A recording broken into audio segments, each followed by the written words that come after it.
Jnanam param swatmaraha prakasham provachakasmai bhagavan samagram apikshmamam no grahanaya parthar padanjasayad virjinam tarema.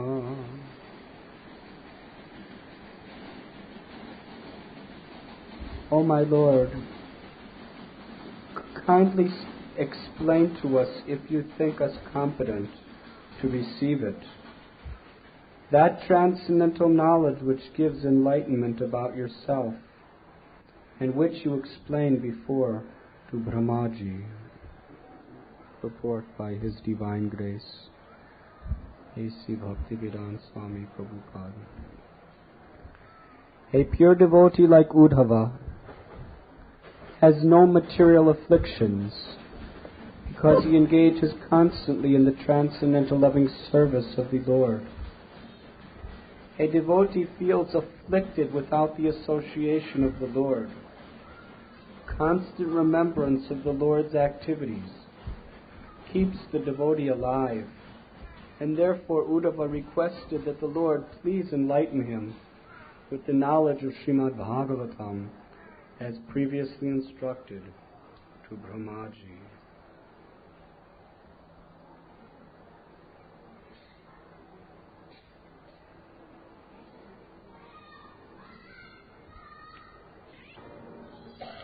This verse that we are reading this evening is from the section of the Srimad Bhagavatam in the 3rd canto, wherein Vidura is approaching his spiritual master, Maitreya Muni, for instruction. Here we find Uddhava. Is speaking to Lord Sri Krishna.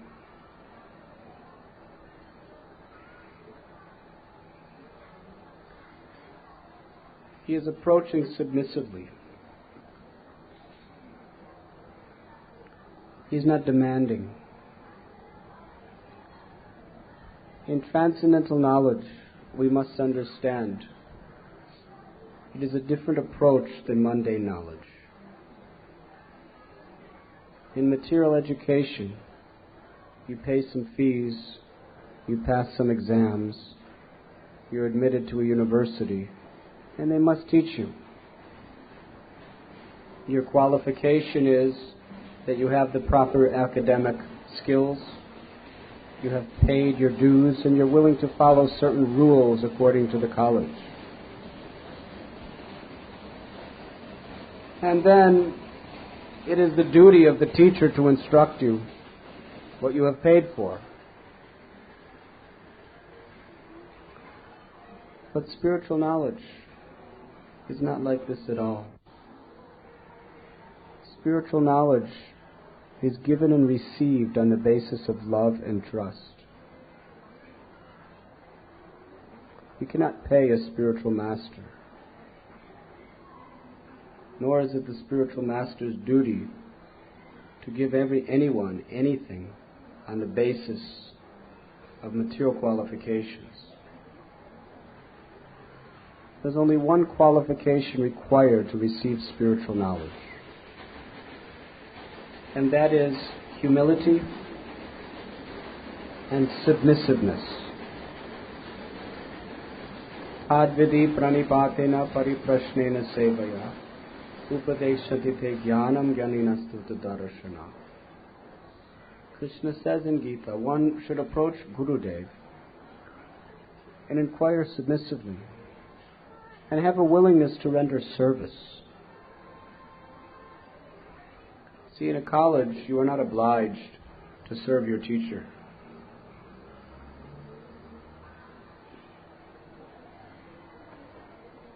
Material education can be transferred on the intellectual platform. Similarly, scriptural knowledge on the intellectual platform can be transferred on the intellectual platform. You can pay a spiritual master. You can have certain intellectual qualifications, and you can hear from him, and you can understand, and you can even be able to repeat very nicely. But that is not what Krishna is speaking about in Gita.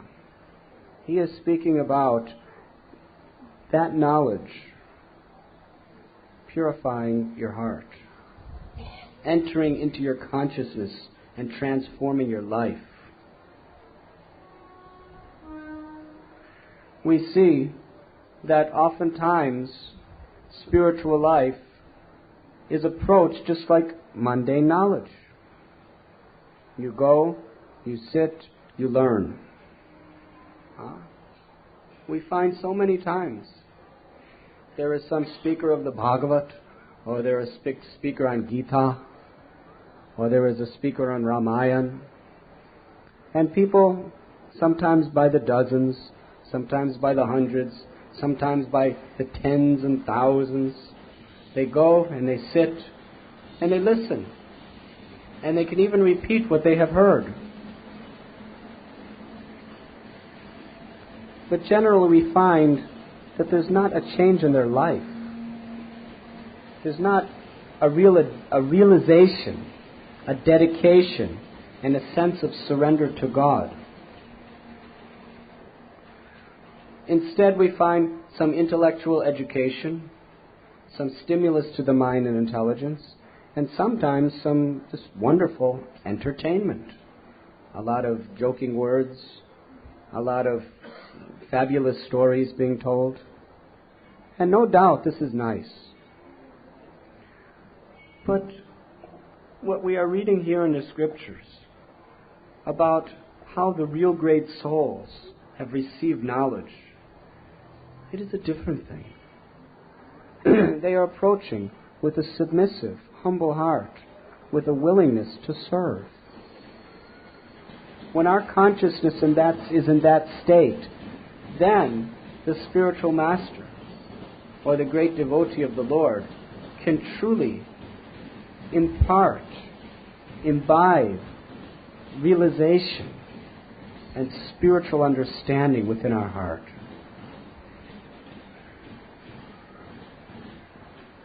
That is why we find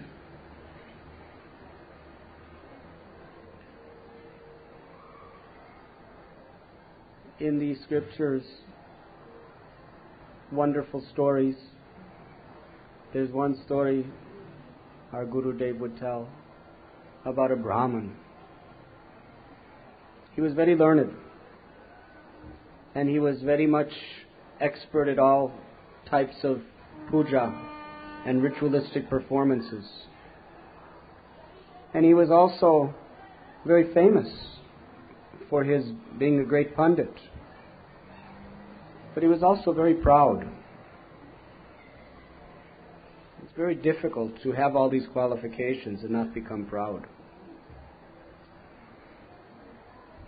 And across the street there was a prostitute who had no education, who had no moral principles as far as the society could see. And the Brahmin was constantly using her as an example of degradation. He was publicly revealing to everyone what a wretched, terrible sinner she was. Just so happened, they both died at the same time. The Vishnu Dutas, the residents of Vaikuntha, were seen by the Brahmin through his window coming on a flower airplane to take that prostitute back to Godhead. And he saw in his room the Yamadutas, the messengers of hell, coming with their ropes, binding his neck and his limbs, ready to drag him down to the trail of ignorance. He looked at the Yamadutas and he said,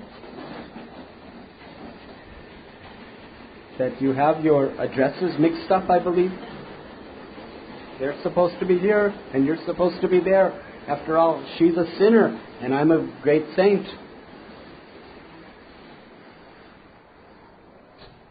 So no, this is the address. You're supposed to go to hell. And according to the delivery papers, she's supposed to go back to Godhead. What is this nonsense? I'm very moral, and I'm very much learned in the scriptures, and I'm a guru, and people touch my feet. You know what they touch? What parts of her they touch? They touch my feet. Huh?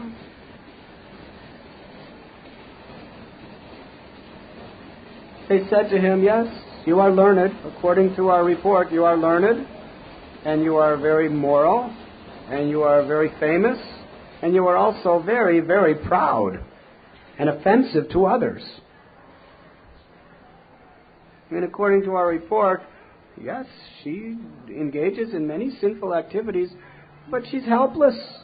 Her family is forcing her to do it to maintain them. They're poor. It's the only thing she knows. And the whole while she's doing it, she's praying, God, please forgive me. I'm the most sinful of all sinners. You think you're the saint of all saints. She thinks she's the most sinful of all sinners. Therefore, she's going back to Godhead, and you come down to hell. Haribo.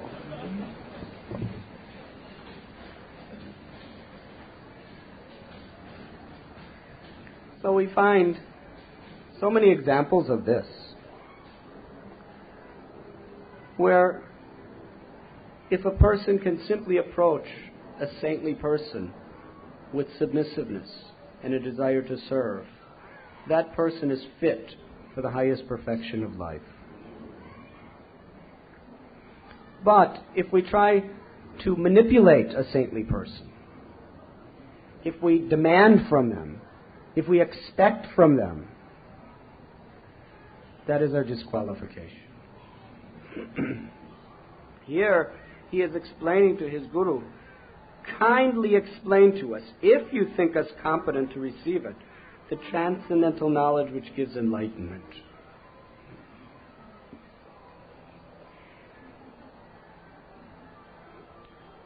We must learn to discriminate by a person's external behavior.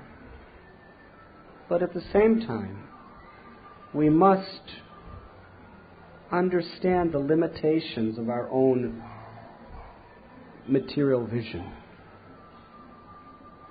One of the great acharyas was very, very strong to make clear this idea.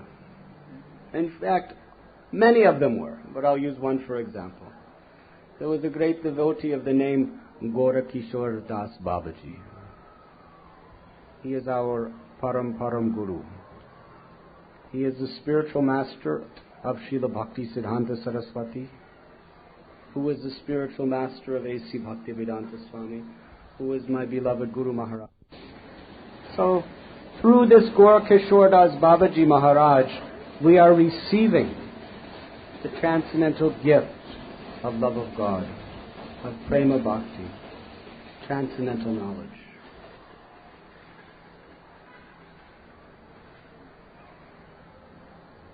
There is a story of a very, very wealthy landowner who was extremely famous as being an exalted saintly person. And whenever people would chant the holy names of the Lord, he would just start to weep and cry and tremble, and sometimes he would just fall down unconscious. And other times, even when no one was chanting, simply he would just see something that would remind him of Krishna, and he would begin incessantly crying, and he would begin to tremble, and he would fall unconscious. And because of this falling unconscious and falling down and trembling and crying, he had many disciples and followers. People were really, really impressed by him. They thought he's exhibiting ecstatic symptoms of love of God. And therefore, followers had to constantly be with him by his side to make sure he didn't hurt himself by falling down. And one person had to hold him to make sure he was all right, and he was always trembling and crying and going, Radhe Krishna, Radhe Radhe Krishna Krishna. So one day they came to Gorakheshwar Das Babaji, and there was a whole group of people all sitting and listening to Gorakheshwar Das Babaji speak from the Bhagavatam. And there was a very pious disciple with him, and they came, and the man was trembling, and he said that, Babaji Maharaj, I have been going to many places because there's a certain very confidential and intimate truth that was discussed between Ramananda Rai and Lord Chaitanya that I would like to hear explained for clarification. And then his follower spoke, Babaji Maharaj, we would like to hear this information from you. He said, my Gurudev here, he said he is so much in ecstatic trance that he cannot really walk properly without me holding him. As you can see, he's crying and he's trembling. And everybody in the room was just looking at him like this. Oh, very great saint. So please explain to me. So Gorakheshwar Das Babaji said to his follower, he said, if you want to understand this message, the first thing you have to do is absolutely give up association with this rascal that you're holding on to, who's simply a cheap pretender trying to get fame and popularity. If a person actually loves God, he will keep those inner feelings within himself as far as possible. Not wanting to bring about cheap fame for himself.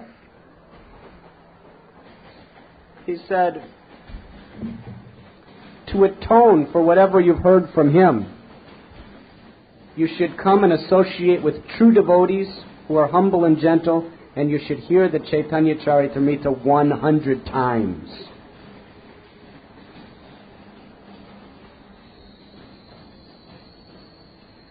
And then he said, start kirtan, and they all began to chant. And after they all left, people were asking Gorakheshwar Das Babaji, but he seemed to be such a great devotee of the Lord. Gorakheshwar Das Babaji said, just like a chaste wife, she doesn't exhibit her body before another man, only her husband. Similarly, a true devotee of the Lord only exhibits his innermost ecstasies to Krishna within his heart. He doesn't go and show them to the ordinary people, because they will not understand. Only pretenders will do like this.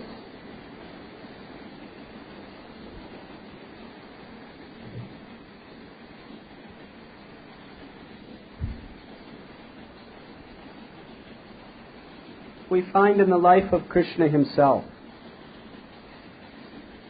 the attitude in which we should approach a saintly person. Not for a show, not for a demonstration, but for the purpose of learning and desiring to serve. It is described when Lord Sri Krishna, who is the Supreme Lord, who is Jagat Guru, when he left Vrindavan and went to Mathura, he killed Kamsa. After he killed Kamsa, Vasudeva and Devaki were, alas, after so many long years, they were freed from the prison house. And Krishna said to Nanda and Yashoda that, please, you have raised me so dearly as your son.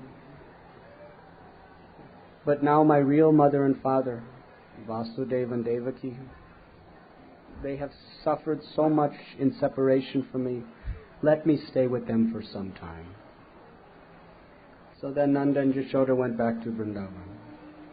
And then Krishna approached Vasudeva and Devaki and told them that I will satisfy all of your desires. Whatever time I was not with you, now I am yours. Raise me as your beloved child. So one of the first things Vasudeva did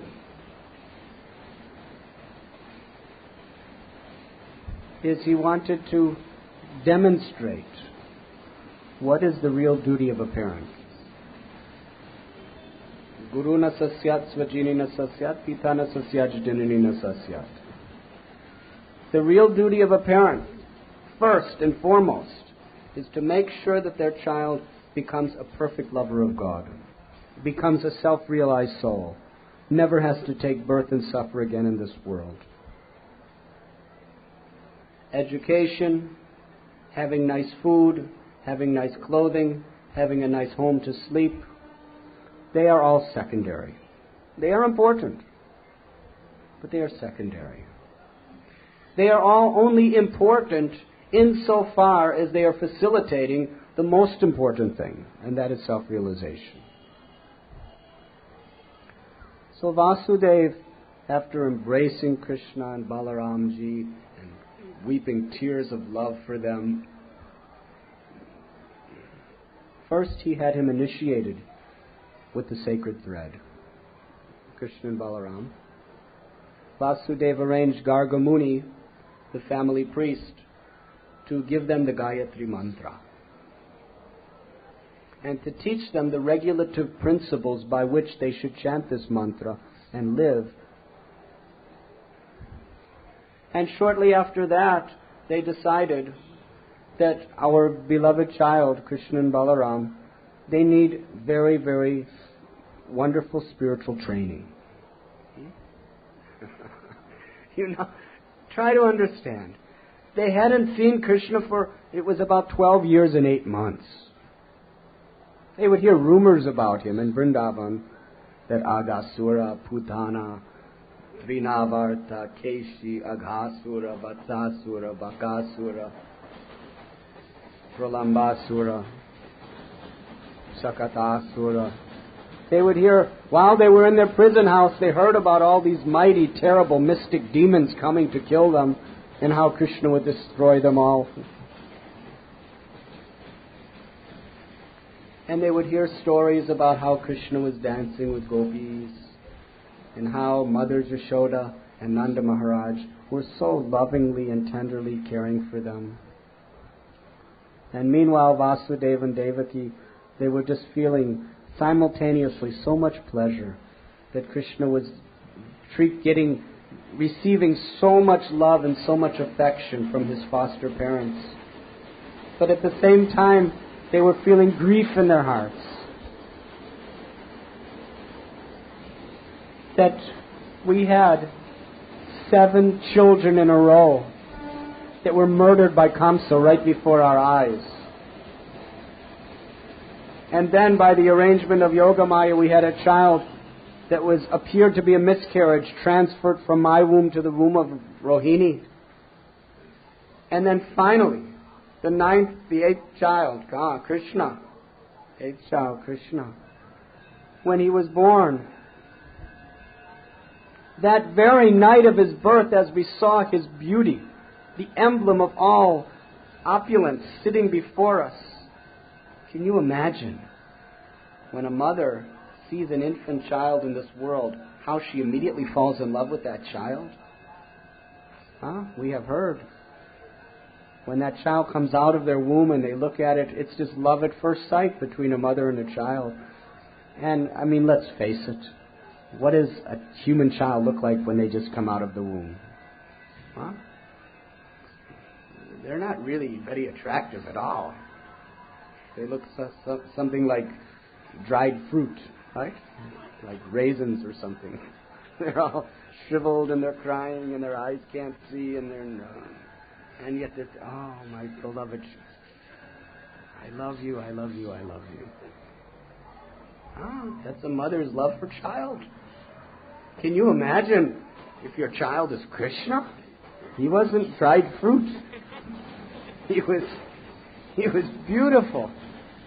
Beautiful blue complexion, completely like blossomed lotus eyes. Every limb of his body was the emblem of ultimate beauty. And the object of all love. And yet they were told on that very night, within minutes of seeing him, bring me across the Jamuna and give me to Vasudeva and Devaki and leave me there. Can you imagine what a heartbreaking thing that would be? But because it was the will of the Lord, they obeyed. And Vasudeva and Devaki brought Krishna. Vasudeva brought Krishna across Jamuna to Gokul Dham, Mahavan, in exchange for little Yogamaya, a little girl that was born of Yashoda. And they didn't even get to keep her. As soon as he brought her back, she started to cry.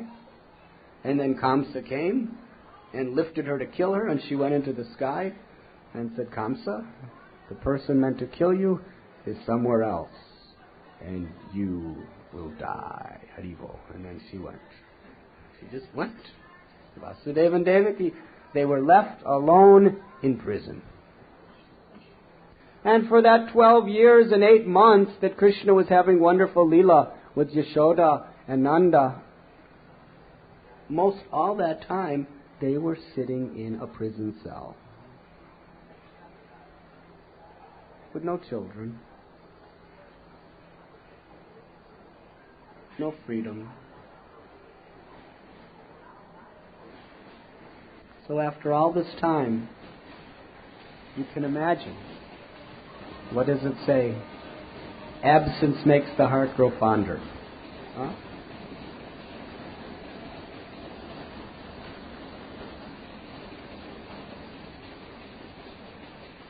It says that absence makes the heart grow fonder, and tears are the rain that makes love grow.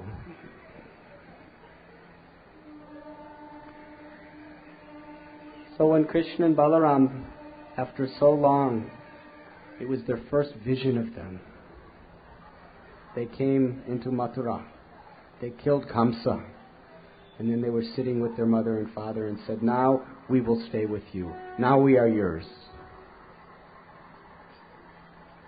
Their love was so intense. It was so pure. They were so happy to be with Krishna. But what's the first thing they did for Krishna as their parents? The first thing was they brought them to their family priest to give him the mantra and teach them the regulative principles.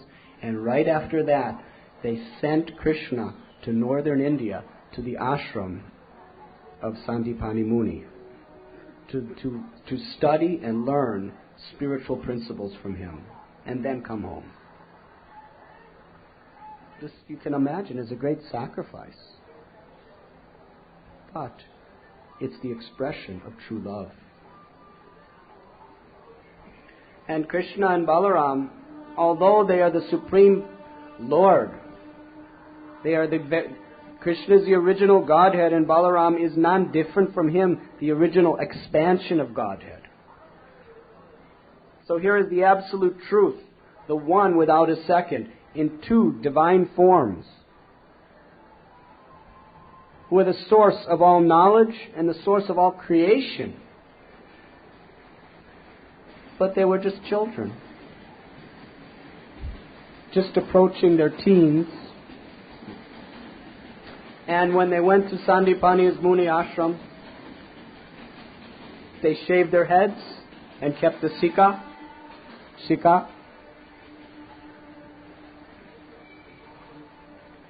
People ask, what is the Shika? What does it mean? There are many explanations. But in Sanskrit, the word Shika means flame. Because you see, in this world, there is the force of gravity. And everything within this world by nature goes down. Huh? Like your body. You can stand up for so much time, but actually the forces of gravity is to make you go down. You jump up, just like in Kirtan we jumped up. Wouldn't it be wonderful if we just kept going up? 10, 9, 8, 7, 6, 5, 4, 3, 2, 1, Haribo! We just go up anywhere you like. No, you go up and then you go down.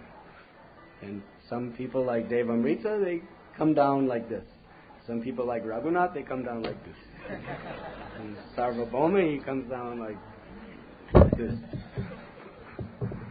So according to the density of our particular mass construction, then we come down or up in different ways. But we all have to go down. And anything you throw up comes down. Huh? So it is the law of gravity that everything by nature is going down in this material world. That is symbolic, is it not? That the law of material nature is to push everything down.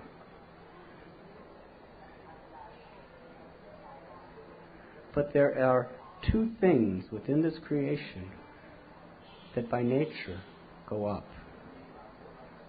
One is fire.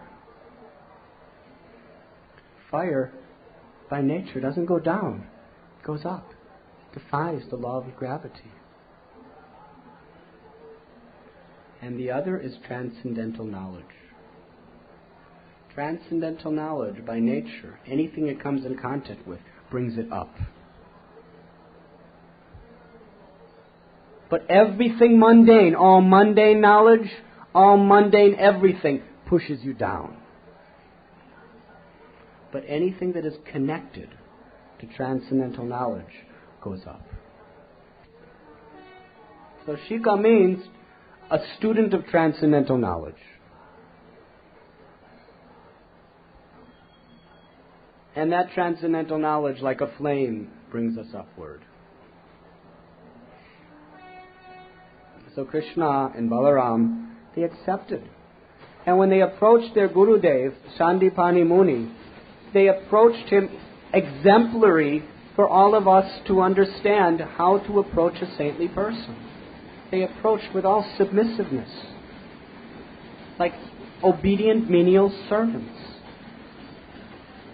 And Sandipani Muni was teaching them so many wonderful arts.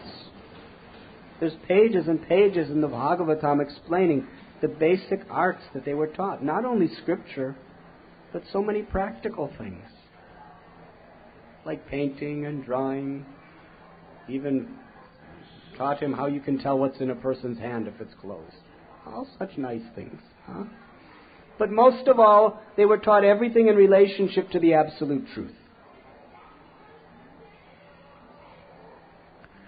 And meanwhile, Krishna and Balaram were such humble servants. At that particular time, there was one Brahman of the name Sudama who lived in the ashram. And you know the story that Sandipani Muni's wife instructed that, my dear boys, please go and collect some wood for the yajna, because they were performing yajnas. So they went into the forest to just pick up wood. Huh? This is usually the occupation of a very menial servant. Usually if you tell a big politician, go to the forest and collect wood. I think I've been trained to pick up wood. I've been trained to rule men, right? Or you tell a big industrialist, president of his factory, you go to the forest, pick up wood. He'll say, you know who you're talking to? Do you know my name? You pick up the wood, huh? Or I'll send my servants to pick up the wood. Huh?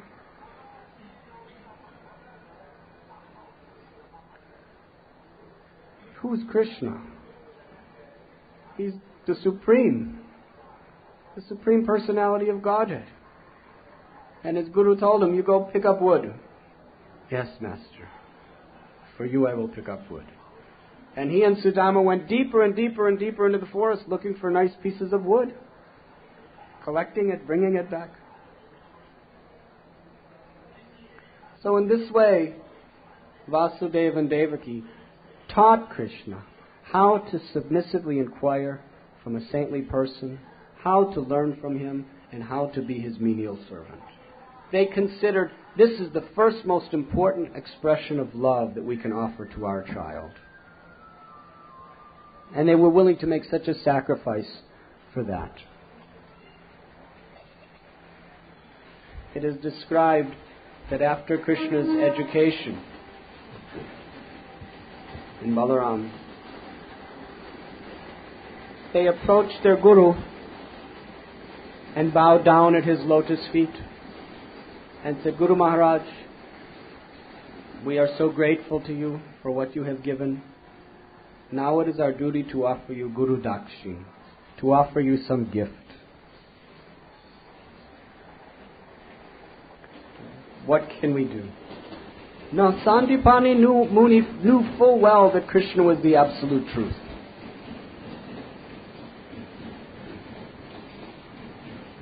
Therefore he decided that I must ask for a dakshin from you that no common men can do, just to show the world how great you are.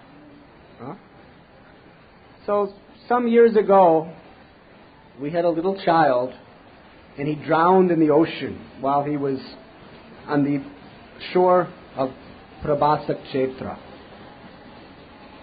I would like you to bring him back to life and bring him here and let him live the rest of his life with us.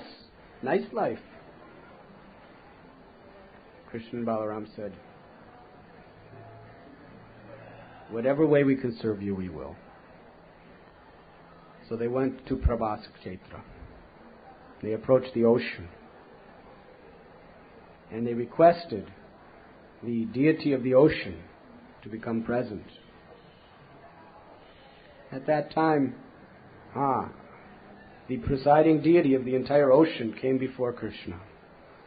And Krishna said, my Gurudev, his little son, Sandipani Muni's boy, he drowned here some years ago. I want him back. The ocean said, he didn't drown because of me. What happened is there was a demon of the name Panchajanya, and he ate Sandipani Muni's child. And that demon is in my ocean somewhere. So Krishna immediately dove into the ocean and went right to Panchajanya and killed him and brought him back and put the conch shell on the it was a conch shell. His body was a conch shell, and put him back on the chariot that he was driving, but there was no sun inside. So Krishna and Balaram went all the way to the abode of Yamaraj. And Yamaraj was so happy.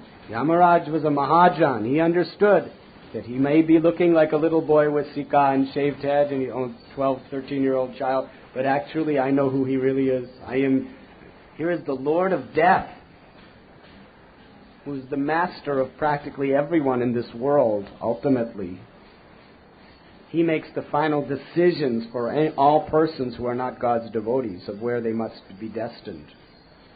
But when he saw Krishna with humble obeisances, he said, how can I serve you? Krishna Balaram said, Sandipani Muni's son, please give him to me. I want to bring him back into the earth. He said, yes, here is his son. Take him.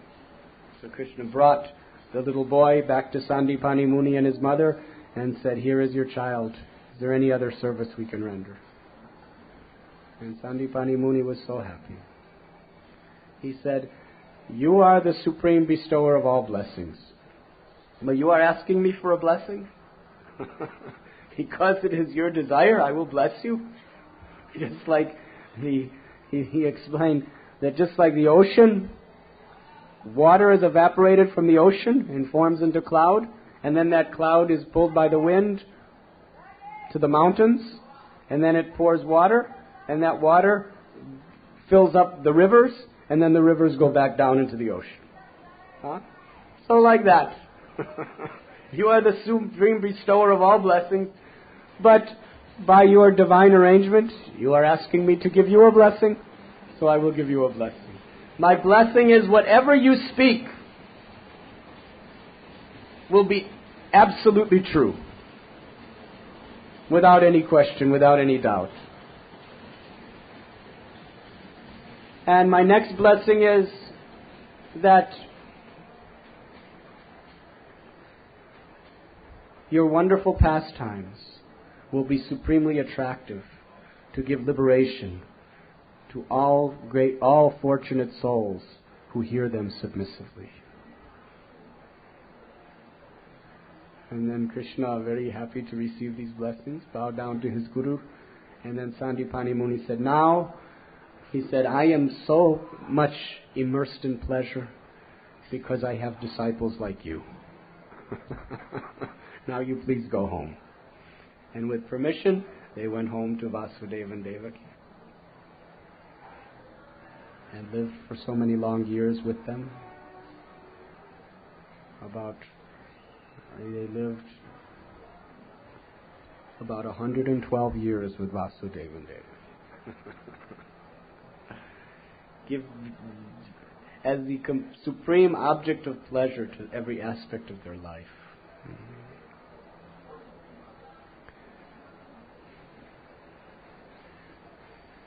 When Krishna appears,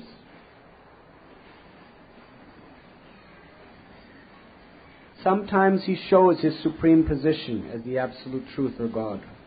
He lifts the Govardhan hill.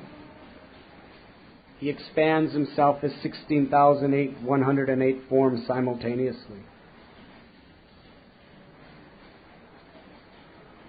He speaks the Bhagavad Gita.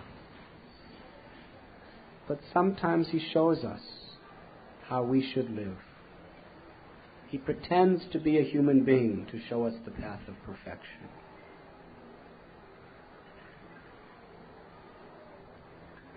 To learn the art of hearing transcendental knowledge with a submissive heart and a desire to serve is the most important consideration in our human birth. And more than anything else, to teach this to our children, to inculcate this principle in the hearts of our children, is our greatest responsibility as parents.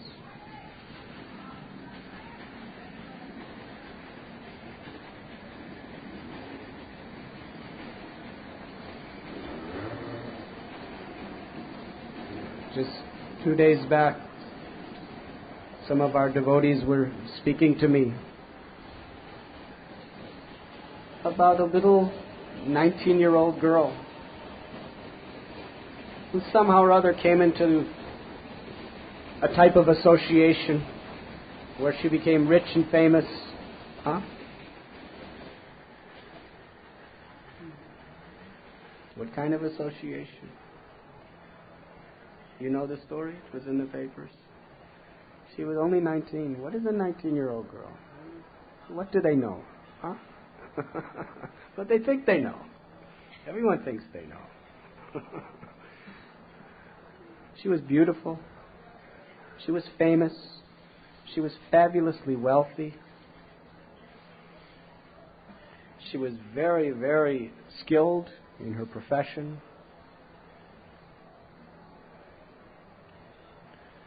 She must have been incredibly intelligent.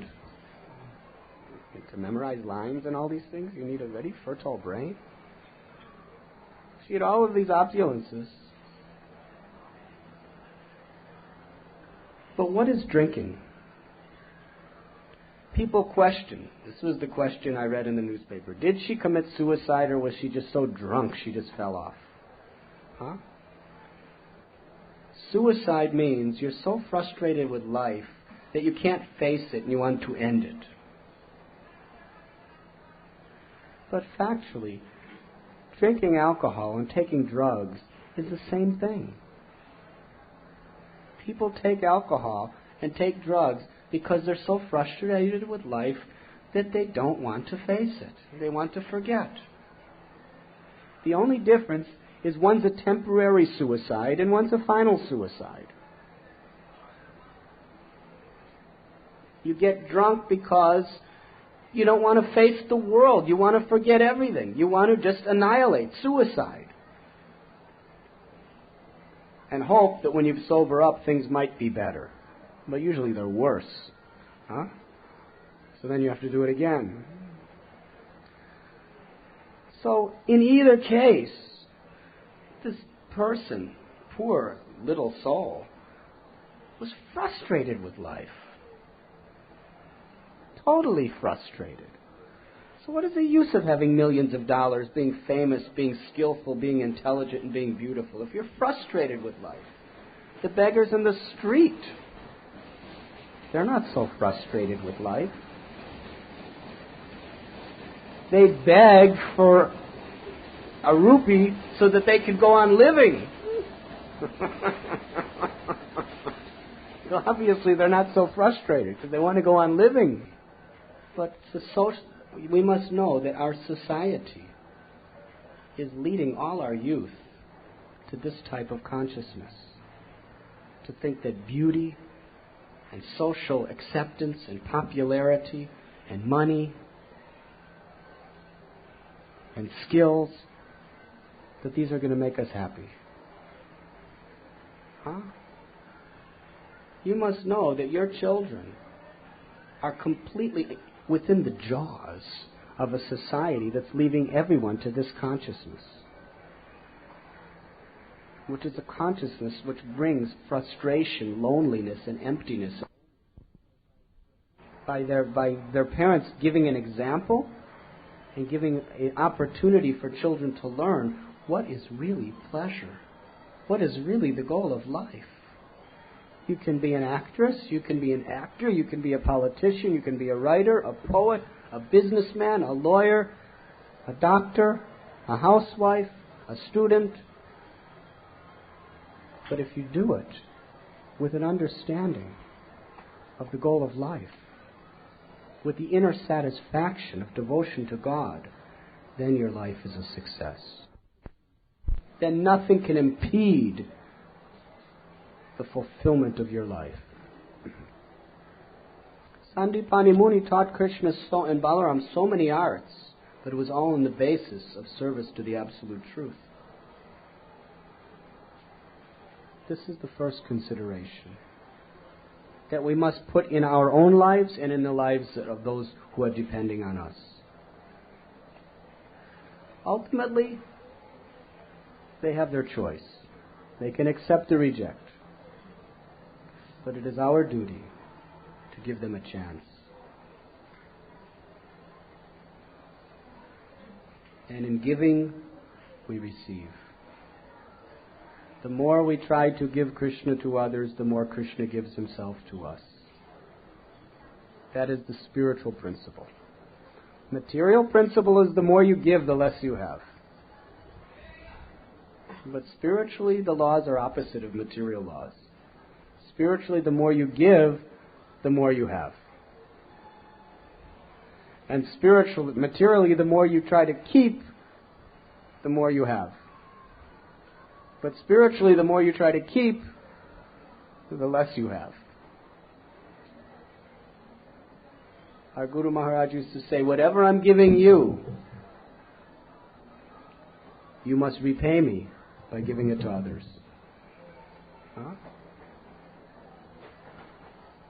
He said, whatever money you receive, he told us in our temples, whatever money you receive, don't worry about saving it. Use it for the benefit of others. Distribute food, distribute books, distribute knowledge. Use it for the real welfare of society. Don't keep it. Huh? Of course, family people, they have to keep something. But we should know that our advancement in life is we may have to keep something. But what we are giving is how much we will receive the blessings of God.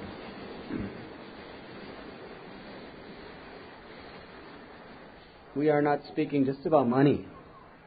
We are speaking about knowledge, about love and blessings. The more we give to our children, and in Vedic culture, a grihastha is supposed to consider everyone his children on a secondary platform. On the first platform, we have our children. But then we should consider every poor person in need is also our child.